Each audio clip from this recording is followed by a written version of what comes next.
우리 다 같이 사도신경으로 신앙 고백하심으로 10월 16일 새벽 예배를 하나님께 드리겠습니다. 나는 전능하신 아버지 하나님 천지의 창조주를 믿습니다. 나는 그의 유일하신 아들 우리 주 예수 그리스도를 믿습니다. 그는 성령으로 잉태되어 동정녀 마리아에게서 나시고 본디오 빌라도에게 고난을 받아 십자가에 못 박혀 죽으시고 장사된 지 사흘 만에 죽은 자 가운데서 다시 살아나셨으며 하늘에 오르시어 전능하신 아버지 하나님 우편에 앉아 계시다가 거기로부터 살아있는 자와 죽은 자를 심판하러 오십니다. 나는 성령을 믿으며 거룩한 공교회와 성도의 교제와 죄를 용서받는 것과 몸의 부활과 영생을 믿습니다. 아멘.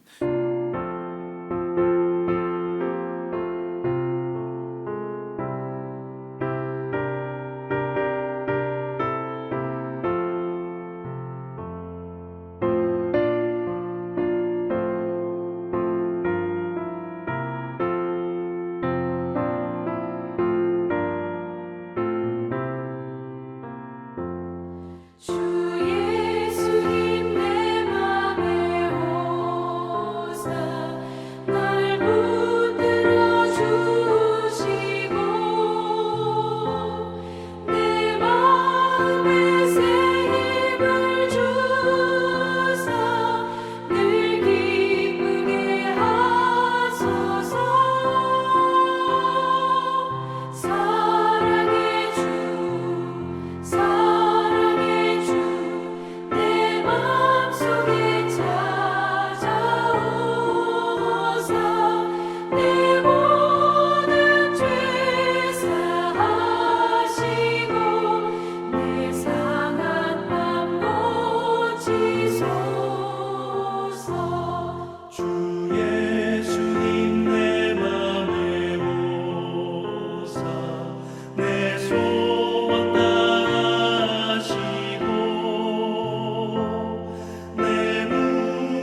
주시는 하나님 말씀은 스가랴 3장 1절에서 10절까지 말씀입니다.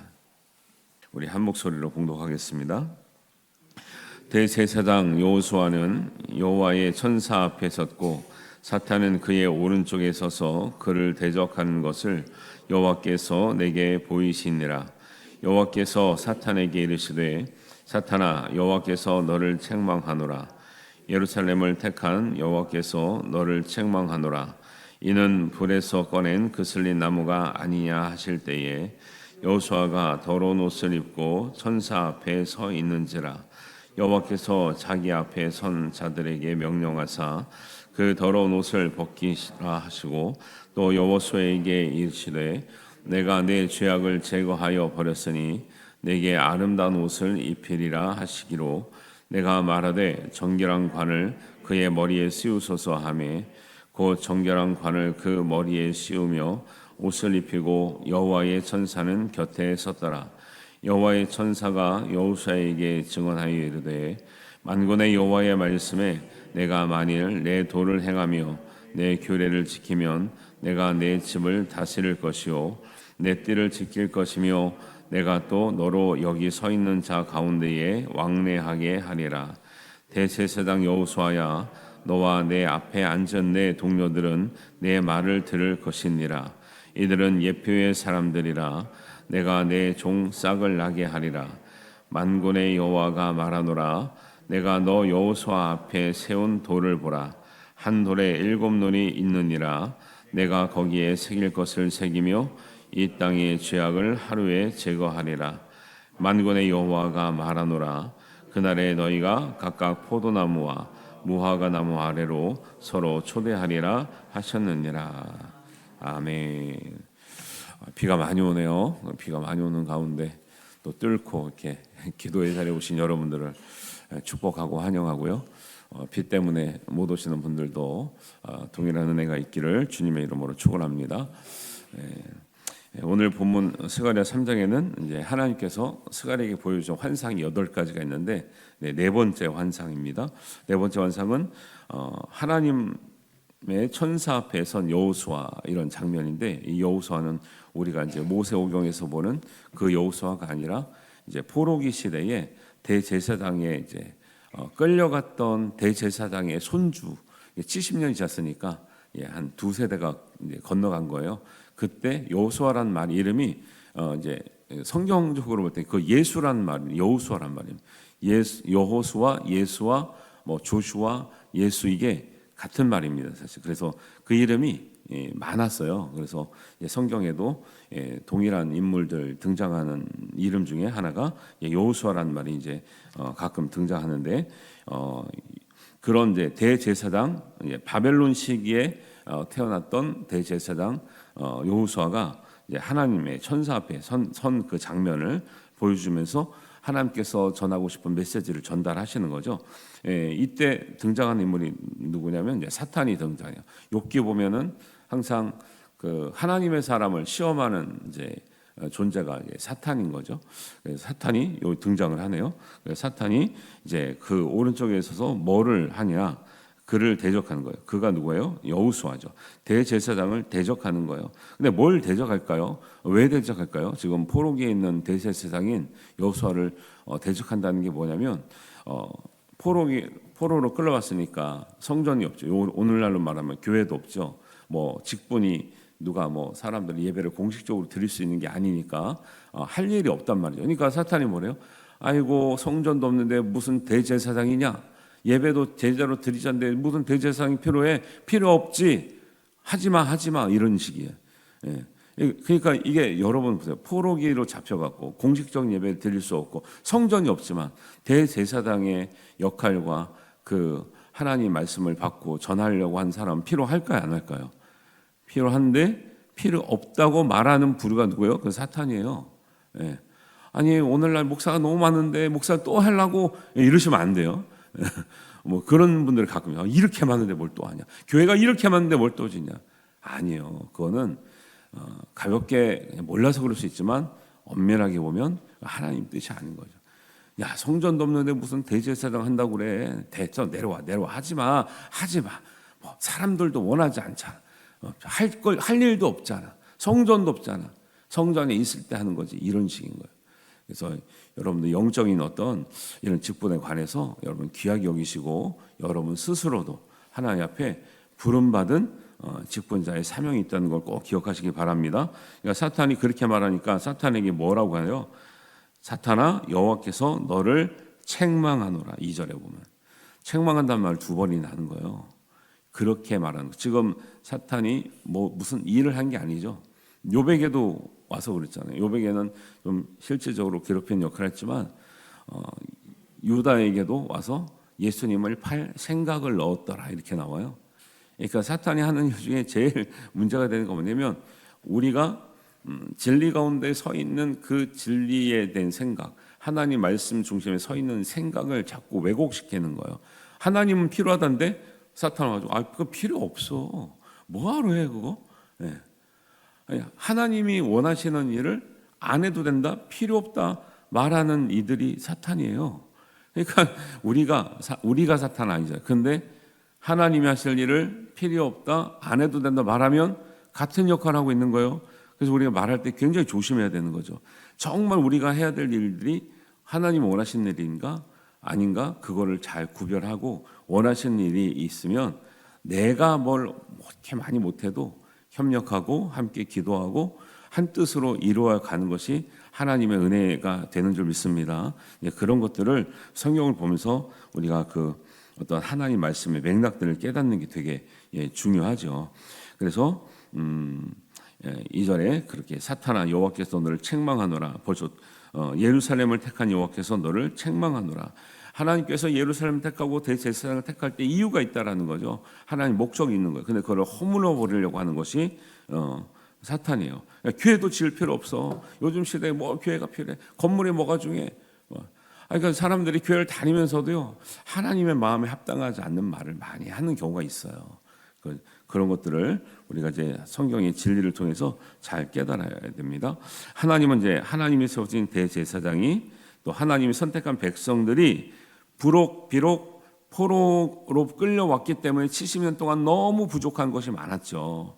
예배가 온전하지 못하고 사람들의 마음이 온전하지 못하고 실제적으로 말씀도 온전하게 배우지 못했지만 하나님은 온전하지 못했기 때문에 버리는 것이 아니라 부족하고 온전하지 못한 백성 대제사장을 다시 세우시고 다시 존귀하게 사용하시는 분이 하나님의 마음인 줄 믿으시기 바랍니다. 그러니까 우리도 그렇잖아요. 자녀가 부족하면 자꾸 온전하게 하고 가르치고 격려해서 온전하게 만들고 싶어 하죠. 누가 자녀가 부족한데 그걸 버리겠습니까? 요즘에 근데 문제는 버리는 부모가 있어서 문제인 거죠. 강아지도 기껏 키우다가 왜 버리고 가냐고. 요즘에 그 어떤 영상 보면 그런 영상 많이 나와요. 아니 강아지를 키우다가 어디 뭐 휴가 가서나 어디 멀리 가서 차 밖에다 놓고 하니까 이 강아지가 자기 주인처럼 막 달려가는 거예요. 차를 쫓아가는 거예요. 미물도 동물도요 그런 마음이 있는 거예요. 내 주인, 내 주인, 요즘에는 이제 가족처럼 여기니까 가족에 대한 애착과 이런 것이 있는데 그렇게 생명을 버리면 되겠습니까? 하나님이야말로 우리가 부족하다고 해서 버리시는 분이 아니라 온전하게 하시고 새롭게 하시고 우리를 고쳐서 하나님께서 존귀한 자녀로 만드시는 하나님인 줄 믿으시길 바랍니다. 그런 마음이 있어야 우리가 어떤 어려움이 올 때 하나님께 매달려 하나님 마음을 알고 우리가 붙들고 있는 거죠. 하나님이 우리를 어렵다고 해서 우리가 부족하다고 해서 버리시는 분이라고 하면 우리가 어떻게 하나님을 믿겠습니까? 그래서 이 대제사장인 여호수아가 비록 지금 포로기 때 태어났어요. 이 여호수아는 할아버지가 대제사장인데 잡혀왔어요. 그 다음에 아들이 태어났습니다. 그 다음에 손주가 태어났어요. 손주뻘이거든요, 지금. 근데 그 바벨론에서 태어났기 때문에 제대로 된 성전에서 예배드리는 거 한 번도 못 본 거예요. 그러니까 사탄이 너 뭐 성전에서 예배는 제대로 드려봤어? 대제사장인데 뭐 제대로 한 게 뭐 있어? 필요 없어. 사람들이 원하지도 않아. 자꾸 그러니까 하나님께서 아니다. 내가 세운 대제사장, 내가 택한 예루살렘에 돌아갈 백성은 내가 고쳐 쓰겠다라는 말을 하시는 거죠. 3절입니다. 여호수아가 더러운 옷을 입고 천사 앞에 서 있는 모습을 보고 이제 4절에 하나님께서 이렇게 말씀하시죠. 여호와께서 자기 앞에 선 자들에게 명령하사 그 더러운 옷을 벗기라 하시고 또 여호수아에게 이르되 내가 내 죄악을 제거하여 버렸으니 내가 아름다운 옷을 입히리라 하시기로. 보세요. 하나님은 부족하고 성전에서 제대로 예배도 드려보지 못한 손주뻘되는 대제사장을 그 70년 동안 백성들의 죄 때문에 더러워졌다는 걸 상징해요. 그러나 하나님은 네가 더러운 옷을 입고 있으니까 너는 필요 없어 말하는 게 아니라 더러운 옷을 벗기시고 그 죄악을 용서하시고 제거하시고 아름다운 옷을 입혀서 하나님께서 다시 존귀하게 세우시는 은혜가 있는 줄 믿습니다. 이게 하나님의 마음이에요. 이 마음이 있기 때문에 우리가 기도하는 것이고 하나님께 은혜를 구하는 것이고 용기를 얻는 것이고 소망을 얻는 거죠. 그리고 5절에 보니까 내가 말하되 정결한 관을 그의 머리에 씌우소서 하며 정결한 관을 그 머리에 씌우며 옷을 입히고 여호와의 천사는 곁에 섰더라. 이게 뭐냐면 대제사장의 의복이 관도 있어야 되고 이렇게 옷도 있어야 되고 허리띠도 있어야 되고 막 여러 가지 있거든요. 그것이 이제 70년 동안 헐거워지고 헐고 더러워졌던 이런 것을 새롭게 하시는 이런 장면을 보여주고 있는 거죠. 그래서 제사장의 복장을 이제 예루살렘에 돌아와서 새롭게 새 성전에서 새 임무를 수행할 대제사장의 복장을 딱 갖추어 주시는 이런 모습이 있는 거죠. 우리가 부족해도 하나님은 새롭게 하시는 하나님인 줄 믿습니다. 이런 마음을 우리가 읽으면서 우리가 신앙생활하고 기도를 하고 우리 간구할 수 있는 믿음이 되는 거죠. 그래서 이렇게 하니까 이제 하나님의 천사가 대제사장으로 회복된 여호수아에게 증언합니다. 6절 7절입니다. 여호와의 천사가 여호수아에게 증언하여 이르되 만군의 여호와의 말씀에 내가 만일 내 도를 행하며 내 규례를 지키면 내가 내 집을 다스릴 것이요 내 뜰을 지킬 것이며 내가 또 너로 여기 서 있는 자들 가운데 왕래하게 하리라. 그래요. 하나님의 기조는 항상 똑같아요. 구약의 어디를 보나 신약의 어디를 보나 하나님의 도와 하나님의 규례를 지키는 사람에게 하나님의 일을 할 수 있는 권한을 주시는 줄 믿습니다. 이게 분명합니다.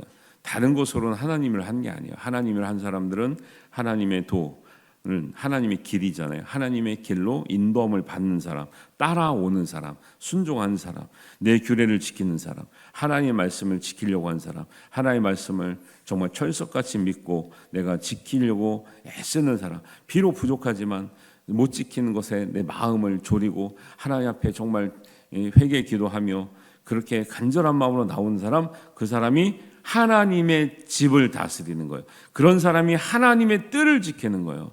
하나님 안에서 하나님 맡겨주시는 일은 그런 사람들이 하는 거예요. 규례도 지키지 않고 도도 지키지 않으면서 하나님을 하고 싶다고 해서 지켜주는 게 아니고요. 여러분 우리가 하나님을요 하고 싶다고 하는 것 같지만 그게 아니라 하나님이 준비된 사람에게 맡겨주시는 거예요. 우리가 정말 맡겨주셨을 때는 정말 이런 마음으로 하나님 앞에 나가야 하나님이 그들 가운데 왕래하게 하려는 거 뭐예요? 정말 하나님의 은혜와 자유와 이것을 누리게 되는 하나님의 이 복이 있다라는 걸 말씀하는 거예요. 맡겨주신 일에 대해서 여러분 하나님의 도와 규례를 지키며 충성할 수 있는 우리 성도와 직분자들 되시기를 주님의 이름으로 축원합니다. 그런 은혜를 우리가 말씀을 통해서도 볼 수 있다. 그래서 앞으로 이제 손주뻘이지만 이제 돌아올 때 같이 돌아왔어요. 예루살렘으로 돌아올 때. 그래서 앞으로 새로 지어질 성전에서 대제사장 직무를 온전히 수행할 수 있는 하나님이 그걸 통해서 이스라엘과 하나님의 관계를 다 회복하는 거예요. 여러분, 그래서 그 대제사장 역할이 중요한 게 대제사장과 하나님의 관계가 회복될 때 백성들의 관계도 회복되는 거예요. 그리고 여러분들이 죄를 지으면 대제사장의 옷이 더러워지는 거예요. 근데 우리는 이걸 자꾸 따로따로 보잖아요. 아니에요. 여러분이 어려우면 저도 어렵고 저가 어려우면 여러분도 어려운 거예요. 그래서 하나님은 대제사장의 관계와 하나님의 관계를 통해서 백성들을까지 같이 회복시키시려고 하는 은혜인데 대제사장을 먼저 딱 세워주시는 거죠. 그러니까 영적인 지도자의 권위가 없는데 온전한 예배가 있다? 이게 안 되는 거예요. 근데 요즘에는 이게 너무 이제 이 현대화되다 보니까 그냥 다 동등한 입장에서 그게 무슨 특별한 대우를 하라는 게 아니라요. 영적인 권위 아래 우리가 말씀을 듣고 순종하고 존중하고 우리가 하나님 앞에 충성될 이 통로로 우리가 여기고 함께 기도하고 함께 믿음 생활하는 거 굉장히 중요한 것을 여러분 기억하시고 그렇게 하나님과 관계를 더 가까이 할 수 있는 은혜가 있기를 바랍니다. 그래서 하나님의 길과 규례를 잘 지킬 때 하나님의 집과 뜰을 다스리는 특권을 누리게 하시는 하나님의 뜻이 있는 거죠. 괜히 충성하라는 게 아니에요. 괜히 우리를 뭐 일거리를 주시는 게 아니라 그 일을 하는 사람, 하나님의 규례와 도를 지킨 사람이 하나님의 이 범위 안에 있는 하나님의 것을 다스리고 지킬 수 있는 특권을 누리게 되는 것을 말씀하고 있는 거죠. 그래서 하나님이 이루실 일들에 대해서 이제 확증을 주시는데 8절에 보니까 대제사장 여호수아야 너와 내 앞에 앉은 내 동료들은 내 말을 들을 것이다. 그러니까 이거 동역자도 되게 중요합니다. 대제사장만 중요한 게 아니라 동료들이 있어요. 동역자들이 있단 말이에요. 동역자들을 누구라고 말하냐면 이들은 예표의 사람들이다. 되게 좋은 말 같아요. 예표의 사람들이다. 예표의 사람들이란 말이 뭐냐면 앞으로 하나님께서 보여주실 일, 나타나게 하실 일의 증인이 된다는 뜻이에요. 뭐의 증인이냐? 내가 내 종 싹을 나게 하리라. 이것도 굉장히 중요한 단어인데요. 이 싹은 이제 앞으로 오실 메시아 예수 그리스도를 의미하는 거예요. 그래서 이사야 11장 1절에도 이새의 줄기에서 한 싹이 나며 이렇게 나오잖아요. 그 다음에 이사야 11장 10절에도 그날에 이새의 뿌리에서 한 싹이 나며 만민의 기치로 설 것이요 열방이 그에게로 돌아오리니 그가 거한 곳이 영화로우리라 할 때도 예수 그리스도의 탄생을 예언하는 말씀이거든요. 그러니까 이들은 예표의 사람들한 건 뭐냐면 너와 함께 있는 이 동역자들이 너 혼자 하는 것이 아니라 예수님의 오심을 증거할 사람들, 믿고 협력할 사람들, 그때까지 하나님 뜻을 백성들에게 전할 사람들, 그 사람들, 믿음의 동역자들이라는 거예요. 우리 모두가 함께 기도한 사람들이, 함께 예배한 사람들이 믿음의 사람들, 예표의 사람들인 줄 믿습니다. 그래서 우리 성도들끼리 믿음의 동역자가 돼서 우리가 중보기도 하고 함께 나누고 함께 즐거우고 함께 울기도 하는 이런 은혜가 되게 중요한 거죠. 한번 이 중요한 말이니까 한번 따라하겠습니다. 우리는 예표의 사람들입니다. 이런 건 성경에 딱 나오는 표현인데 이런 뜻도 알고 있으면 되게 좋죠. 그래서 하나님과의 관계 회복에 있어서 제일 중요한 것은 대제사장의 권위를 세워주는 것. 그 다음에 대제사장의 역할을 통해서 동역자들을 통해서 백성까지 함께 하나님과의 관계가 회복되는 것. 그래서 결국 하나님의 이 특별한 은혜에 다 같이 들어와서 하나님의 집과 뜰을 지키고 다스릴 수 있는 권세를 회복하는 거예요. 이 권세는, 이 특권은요, 창세기에서 아담과 하와에게 주신 거잖아요. 모든 것을 하나님 지으신 모든 것을 다스리게 하시는 은혜가 있잖아요. 근데 사람들이 그걸 다 다스릴 수 없는 상태에 간 거예요. 왜요? 죄가 있는 사람은 다스리면 안 돼요. 죄가 있는 사람은 다스리면 다 망가지거든요. 하나님의 경계가 회복된 사람이라야 다스릴 때 잘 되는 거죠. 그런 회복을 하려고 하는데 이제 9절 10절에 보면 이제 그거 하기 위해서는 가장 근본적인 문제를 해결하는 게 뭐냐면 이 땅의 죄악을 하루에 제거하리라. 끝에 보면 나오잖아요. 그런데 하나님께서 세우신 돌에 7눈이 있다는 거예요. 이건 하나님의 눈이요. 죄를 관찰하시는, 죄를 지켜보시고 있는 하나님의 심판의 눈이거든요. 이 땅의 죄악을 하루에 제거하리라. 하나님의 능력은 이 세상에 아무리 죄악이 커도 하나님의 능력은 하루만이라도 모든 것을 제거하시고 씻기시고 고치실 수 있는 줄 믿습니다. 중요한 것은 그날이 될 때까지, 이를 때까지, 그 하루가 올 때까지 우리의 믿음을 지키고 있는 게 중요하다라는 거예요. 예수님 반드시 다시 오시는데 그때까지 내가 믿음을 보겠느냐? 끝까지 믿는 자들에게는 하나님의 상급을 주리라 한 말씀이 있고, 그날이 언젠지는 몰라도 우리가 믿음을 지키는 일, 그것이 하나님 앞에 충성된 일인 줄 믿습니다. 그런 사람들은 10절입니다. 만군의 여호와가 말하노라 그날에 너희가 각각 포도나무와 무화과나무 아래로 서로 초대하리라 그래요. 이스라엘의 풍요의 상징이 무화과나무, 감람나무, 포도나무예요. 열매가 많고 풍성하고 아주 유익이 되는, 어디다 써도 유익이 되는 거거든요. 포도나무, 무화과나무 아래로 서로 초대하라는 것은 하나님의 풍성한 은혜를 그때는 나누고 초대하고 베풀고 함께 누리고 즐길 수 있는 그날을 하나님께서 주시겠다고 하는 은혜의 말씀입니다. 그래서 우리가 지금 부족한 것이 있더라도 하나님은 고쳐서 새롭게 하시는 하나님이심을 믿고 하나님 우리의 부족함을 채우시고 우리의 온전치 못함을 주님 다듬어 주시옵소서. 그리고 정말 하나님의 마음을 따르는 우리 백성들이 되어서 정말 하나님과의 관계가 회복된 백성들에게 주시려고 하는 특권과 은혜를 누릴 수 있는 우리 여러분들 되시길 바랍니다. 이 은혜가 함께 하시기를 주님의 이름으로 축원합니다. 하나님 아버지, 우리에게 주신 말씀을 따라서 우리가 하나님의 도를 행하며 교례를 행하여 하나님께서 우리에게 주시는 큰 은혜를 복을 누리기를 원합니다. 그렇게 살아가는 것이 세상이 구원받는 길이고 우리가 구원받는 길인 줄 믿습니다. 온전하게 행하여 회복되게 하시고 관계와 우리의 모습이, 우리의 직분과 사명이 온전하게 하나님의 뜻을 이루며 따르게 하여 주옵소서. 하나님, 이런 은혜 안에서 우리의 가정과 교회가 하나님 앞에서 온전하게 서가며 하나님의 영적 권위가 서가며 하나님 앞에 온전하게 충성하고 순종할 수 있는 은혜와 복이 있게 하여 주시옵소서. 주님께서 이루실 줄 믿사오며 예수님의 이름으로 기도하옵나이다. 아멘. 하늘에 계신 우리 아버지, 아버지의 이름을 거룩하게 하시며 아버지의 나라가 오게 하시며 아버지의 뜻이 하늘에서와 같이 땅에서도 이루어지게 하소서.